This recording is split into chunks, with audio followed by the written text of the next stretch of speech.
Hi see-through parents, and welcome. I'm your host Karien Pitout. We have an awesome guest here today, Cherise Pierce, and she's joining us on our first ever recording on Mommy Gin Days. Cheers. What do you call that? Ginny Momdays. Yay! Alright, so we are just going to chat a bit about what is gentle discipline, gentle parenting, connected parenting, and all those weird and wonderful things that we are doing and that we're chatting about. And we're going to start off by asking Cherise, why did you choose gentle parenting or gentle discipline? Because I don't want to raise my son the way I was raised. Being Afrikaans, it was punitive parenting, from generation to generation to generation. I wasn't abused, as everyone says. I was smacked as a child and I turned out fine. Except, the relationship with my parents isn't what it should be. And growing up, it was always this, I'm going to disappoint them. So even today as an adult, there's a lot of things that I hide from my parents, that I hide from my mom. I feel like our relationship is not connected and that I can't trust her because I don't know what the repercussions would be. Yes. And I don't want that for my son. I want him to be able to talk to me about anything. Absolutely. And that I won't reject him or be scared that I'm going to reject him or be scared that I'm going to disappoint him. Good. So we've actually chatted before we started, and one of the things that you told that you asked was, what is the long term? How would I know that?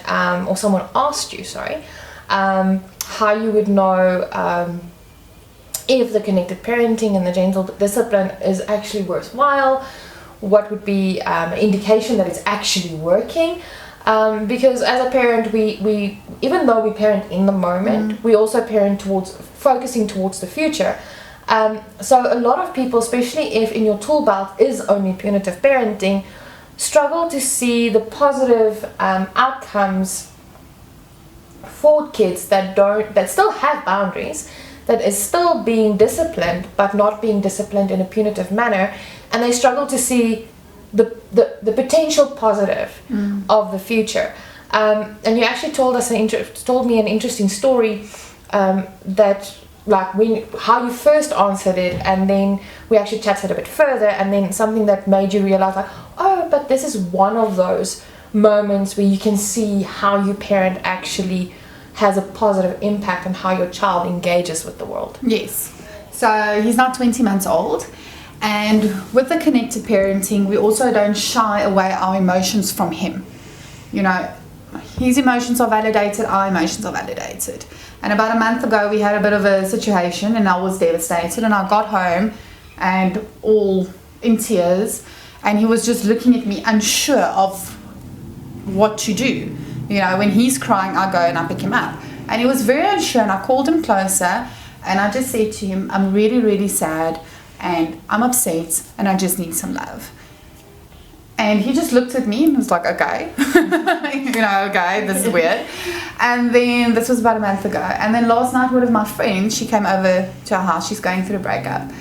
And she sat on the couch and she started crying. And he was sitting on the couch right next to me. He got off the couch, walked to her, got onto her lap, looked her in the face, took his hands, wiped the tears off, and then just wrapped his arms around her and put his head on her shoulder. And he sat like that for about 10 minutes. Oh, that warmed my heart. And she said, no man will ever love me again. And Liam was like, it's fine, I'll love you. It was, and that's when I was like, okay. Firstly, most men freak out when a woman cries. They don't know how to react.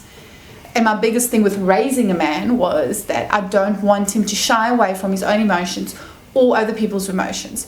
So the fact that he embraced it, even from someone that's brought comfort, if I can keep that going, he will be great as an adult. Because also I don't want him to one day, you get these people, the wife's crying, the husband's like, oh, I don't have time for this, and there's no support. I want him to be able to understand, to bring the chocolates and to validate. Bring the chocolates, chips exactly, and to validate that person. Yes, absolutely. All right. One of the things that we often see when we look at questions like how will I know it's long-term impact as well. My kids are a little bit older. We've got a 7 almost turning 8-year-old and a 4 almost turning 5-year-old. So yes, do keep us in your in your thoughts. We have seen it often that when you gentle parent or when you engage gently, there's those moments that you see, oh man, this is really working. There's the compassion, there's the empathy, and when it comes to misbehavior or misbehavior in the sense that they're either pushing a boundary or they're experimenting in a way that we are feeling extremely uncomfortable with, we want them to conform to certain sets of societal rules and regulations. And something that a lot of gentle disciplined parents find is that it takes their kids, they feel like it takes their children a little bit longer to conform to the rules of society. And one of the main reasons they do that is basically because they are internalizing what we're teaching them. They are not fearful and looking over their shoulder and waiting for the hammer to come down. So they don't need policing. So that is one of the benefits and one of the things you actually start to see slowly but surely. One of the things that I saw with my eldest when we went shopping a couple of years ago, he insisted on obviously being outside the trolley and he wants to shop with me, which in general we actually do allow because I don't shop without touching stuff, so he gets to shop, by touching stuff. Same. And but we have a rule that he has to stay close by, and he ran away. And my little runner, I caught him and I told him, well, the rules were, if you run away from me, then you need to stay in the trolley because you're not capable of keeping yourself safe. And he was highly unimpressed with me. I can imagine. And he obviously vocally told the rest of the world that he was highly unimpressed with me. But what I saw in that whole engagement was the volume slowly started going down the more I gave him comfort and the more I just stuck to the rule of, buddy, you broke the rule, this is what we're going to do, I need to keep you safe, so you're going to stay in this for this trip. And he slowly turned down the volume, he was comforted and he worked through that. And one lady walking past like, how did you get your child to stop crying so quickly? And I'm like, I was just there. I was keeping his space. And 3 or 4 days later, we had to go back to the shops again. And as I got hold of the trolley, the first thing that he said to his brother was, remember, we stick to the trolley, otherwise we need to ride inside. And so I never had to shout at him, I never had to punish him. Yes, he felt the consequences, he had a negative reaction to the consequences of his decision to run away and having to stay in the trolley, but it wasn't punitive. I didn't shout at him, I didn't make him scared of engaging with the world. But he internalized that, and ever since then I don't have an issue with him. You've never had that problem? I've never had that problem again. Yes, now he is pushing the trolley, which means he likes to walk down the aisle a bit and then run. So now we're working on if you want to push the trolley, you cannot run people over. I really like being I like doing videos, but that's not the kind of video that I would like to be out in public. So we're working on that, and he's slowly but surely grasping the concept of, okay, you know what, I'm taking a certain responsibility and I need to act in a responsible way when I'm doing this. A lot of parents, especially the primary caregivers, would contact and say, you know what, my spouse, my partner is not on the same page as what I am. And basically because it is not a situation of I know best and because I had the baby or I carry the baby. It's more a situation of, because I'm the primary caregiver, I do a little bit more research, and then some partners are not on the same page when it comes to gentle discipline. Is Des on the same page with the gentle discipline? I know that you guys came to visit me. Yeah, so luckily he was not, well, before we even had children, we actually spoke about it because I said violence beget violence.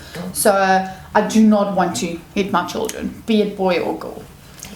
And so he was on board with that from the start. Obviously Liam was born, And then I found you. And then I dragged him to this. Yeah. Luckily, when I said to him, this is what we're doing, he immediately agreed, came with. He's some days more on board with it than what I am. You're human. He's very, well, also, firstly, he's English. So it wasn't as punitive as what my household was. You know, so because for me, I do slip up. I'm finding, especially at the stage where we are now with Liam and the temper tantrums and things like that, he triggers me. Him pushing back makes it a bit more difficult. You were raised in a... children should be seen and not heard. Exactly. So, you know, sometimes I do lose it, where I'll yell at him, or I'll threaten that I'm going to smack him, or, you know, and then Des catches me. He'll be like, "Nuh-uh, this is not how you're going to talk to him. Stop yelling. Just walk it off." Take a break. Walk it off. Yes. You know, so he's very much on board with this, which I'm extremely thankful for, because we are a team. Yes. And we need to stay a team, especially if you're going to add more children into it, because... And I look at Liam, and he will divide and conquer us. Well, it's like a river. Water actually flows the route of the least resistance. Yeah. And if you're a parenting partnership and you're really not on the same page, it's not that they purposefully like go out of their way to divide and conquer. They're just like, oh, but this makes my life easier if I do it this way. And even if you are a partnership, sorry to say that, but even if you are a partnership that is on the same page, as they grow older, they try to see which way would be the one of the least resistance. Yes. And our oldest really gets very frustrated when either of us actually overheard him ask the other parent something. Yeah. And then he comes and then he gets not a response that he wants. And then he comes to the other parent. Yes. And he's like, do you have to ask him? Because our response would be, so what did Dad say? You know, my response, what did Mom say? And he's like, why do you always ask this question? And I'm like, because I am not going to go against what your father or what your mother decided. And it's frustrating for him. And he's reached the point now when he negotiates with us that he's like, okay, I hear what you're saying, but I want to ask Dad as well. So if Dad says yes, it's yes, and if Dad says no, it's no. And I'm like, okay, we can do that. And then if my spouse is not home, I would send him a WhatsApp like, listen here, babes, this is what happened, this is why I said no, just so that you know. But I'm fine with you overruling me if it need be or whatever. And 99.999% of the time, he will not overrule my decision. And he will just say no to Kiddo, and his reaction will be, oh man, you're ruining my life. We're at the is everything at the end of the world? Yes, where everything is, you've ruined my life, I will never, like, you can only watch TV in 3 hours time. It's like, I will never have TV ever again. So that's very, very, very normal. So sorry to say, but it is coming. Well, it's already happening, because I've got a strictly no juice rule. Oh, okay. But Dad drinks juice. Oh. So then every now and then I'll be like, but then I'll fight with Des. I'm like, why are you giving him juice? I told you no juice. But Liam also knows. My cup of tea, or my Coke, or my juice, or my whatever will stand on the coffee table. He won't even look in its direction. The moment it belongs to his dad, he's like, I'll take a sip. So he already knows. He knows. I know. May the odds be ever then in your favor as they grow older. That is why you can do the gym and your husband can't. Exactly. It's exactly for that reason. Right, well, I had sincerely had lots of fun, and thank you for joining me today. I hope to have you here again. Definitely. This was so much fun. Cheers. Thank you. Right, guys, if you like what we did, please subscribe, ring that bell, follow us. You can see us on Instagram at C3 Parenting, on Facebook. The links and everything that I spoke about is just below, and I'll drop some other interesting reading stuff for you in the link below as well. And we'll see you next time. Cheers.